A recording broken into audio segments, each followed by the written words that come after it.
నమస్తే అండి, welcome back to my channel. ఈరోజు ఒక మంచి టిప్ చెప్తాను. వీడియోని లాస్ట్ వరకు చూడండి. మీకు నచ్చితే లైక్ చేయండి. కొత్తగా మన ఛానల్ని చూస్తున్న వాళ్ళు సబ్స్క్రైబ్ చేసుకోండి.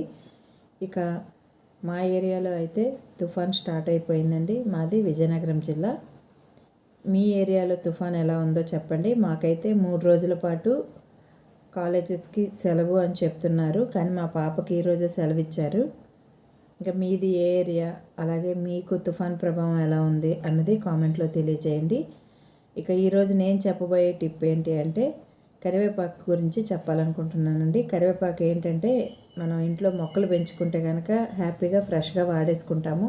అలా కాకుండా కొంచెం ఎక్కువ క్వాంటిటీలో తెచ్చుకొని స్టోర్ చేసుకుందాం అనుకునేప్పుడు ఏమవుతుందంటే కరివేపాకుని చాలామంది ఆ కవర్లో పెట్టేస్తూ ఉంటారు. ఒకటి కుళ్ళిపోయి నల్లగా అయిపోతుంది, బూజు వచ్చేసి, లేదా డ్రై అయిపోతుంది. అలా కాకుండా మనం ఎక్కువ మొత్తంలో కరివేపాకు కనుక తెచ్చుకుంటే ఈ విధంగా స్టోర్ చేసుకోండి, చక్కగా స్టోర్ అవుతుంది. ముందుగా కరివేపాకును తెచ్చుకొని అందులో ఉన్న బాలేని ఆకంతా ఏరేసుకోవాలండి. అంటే ఇప్పుడు ఈ పురుగులు పట్టేస్తూ ఉంటాయి కదా, అట్లాంటివన్నీ తీసేసుకొని పక్కన పెట్టేసుకొని మంచాకు అంతా తీసుకెళ్ళి క్లీన్ చేసేయాలండి. ఓ 2 సార్లు కడిగేసి కొంచెం ఉప్పు వేసి క్లీన్ చేసేసుకొని ఆ ఆకుని తీసుకొచ్చి ఏదైనా పొడి క్లాత్ మీద వేసుకొని ఆరబెట్టేసుకోవాలి. 1 గంట 2 గంటలు ఫ్యాన్ కింద ఆరబెట్టుకుంటే సరిపోతుంది. ఆకులో ఉన్న తడంతా పోయిన తర్వాత ఈ విధంగా ఎయిర్ టైట్ కంటైనర్ తీసుకోవాలి. ఈ కంటైనర్ కూడా పొడిగా ఉండాలి.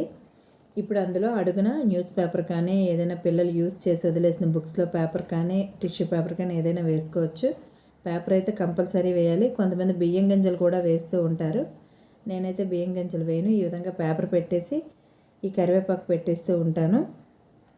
అలాగే కుదిరితే మీదన కూడా వచ్చిన పేపర్ వేసి పెట్టుకుంటే ఇంకా మంచిది. ఎందుకంటే ఏదైతే తేమ చేరుతుందో, పైగా ఇది వర్షాకాలం కాబట్టి తేమ పడుతుంది కాబట్టి ఇట్లాంటప్పుడు మనం 2 వైపులా పేపర్ పెట్టేసుకుంటే తడి పట్టకుండా మనకి 2 నుంచి 3 వారాల వరకు ఫ్రెష్గా ఉంటుందండి. చక్కగా వాడుకోవచ్చు.